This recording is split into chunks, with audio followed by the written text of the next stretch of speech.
ఇప్పుడు మీరు చూస్తూ ఉన్నారు చాలా రకాల అనారోగ్య సమస్యలు బికాస్ ఆఫ్ దిస్ ఆయిల్స్ ఏదైతే మనం ఫుడ్ తీసుకుంటున్నామో వాటి వల్ల చాలా వైట్ రైస్, వైట్ షుగర్ ఇలా తీసుకోవడం వల్ల వస్తున్నాయని చెప్తున్నారు.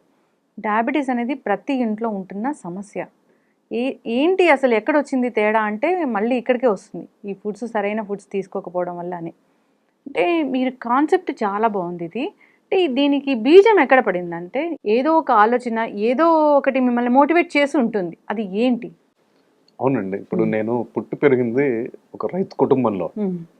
సో చిన్నప్పటి నుంచి ఏంటంటే న్యాచురల్గా, అంటే మాది సూర్యాపేట పక్కన ఆత్మకూరు అనే ఒక విలేజ్ నల్గొండ జిల్లాలో.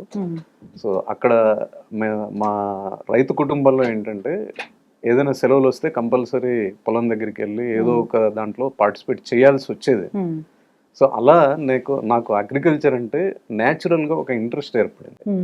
సో నేను 8th క్లాస్లో ఉన్నప్పుడు మా ఫాదర్ పల్లీల్ని పండించిన తర్వాత దాన్ని మార్కెట్లో అమ్మడానికి తీసుకెళ్లారు అనమాట.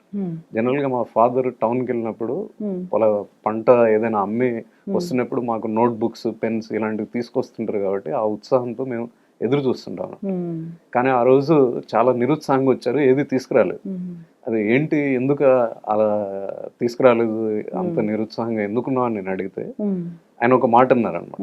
ఇప్పుడు మనమేమో పంటని ఇన్ని సంవత్సరం అంతా కష్టపడి పండిస్తాం, ఎండనక వాననక దాంట్లో వర్క్ చేస్తాం.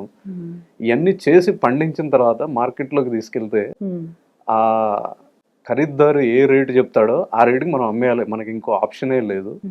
ఇట్లా మనం చాలా తక్కువ రేటుకి అమ్మాల్సి వచ్చింది. ఎందుకంటే ఇప్పుడు మన దగ్గర పల్లీలు వర్షాకాలంలో పండుతాయి, ఏదో ఒక ఊర్లో అది తడుస్తుంది వర్షాలు వచ్చినప్పుడు.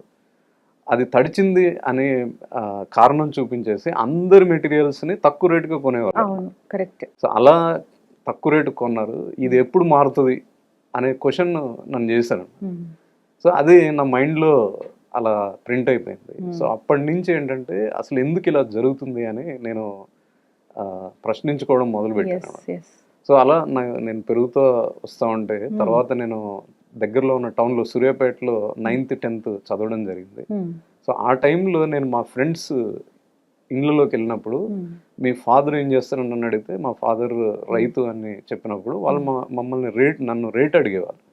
సో ఇది ఎంతకు దొరుకుతుంది, అది ఎంతకు దొరుకుతుంది, మీకు ఎంత వస్తుంది రేట్ అని అడిగేవాళ్ళు అనమాట. అదే మా ఫ్రెండ్ వాళ్ళ మదర్ పెసరట్టు చేసి ఆ రోజు నన్ను అడిగింది, పెసర్లకి మీకు ఎంత రేట్ వస్తుందని. ఆ రోజుల్లో 600 to 800 పర్ క్వింటల్ వచ్చేది అనమాట. అంటే ఒక 6 to 8 రూపీస్ ఫార్మర్కి వచ్చేది. అయితే ఆమె 25 రూపీస్ పెట్టి పెసర్లను కొన్నది. మాకేమో 25 రూపాయలకు వస్తుంది, మీకు 6 రూపాయలు 7 రూపాయలు ఎందుకు వస్తుంది అని నన్ను అడిగింది. సో ఇలాంటి క్వశ్చన్స్ వల్ల ఏమైందంటే అసలు ఏం జరుగుతుంది ఇక్కడ అనే క్యూరియాసిటీ పెరిగిపోయి దాంట్లో ఎక్కువ నేను స్టడీ చేయడం జరిగింది అనమాట. సో అలా నేను గ్రో అవుతున్న కొద్దీ ఆ ఆలోచన బిల్డ్ అయిపోయి రైతు కుటుంబం అయితే. అవునండి.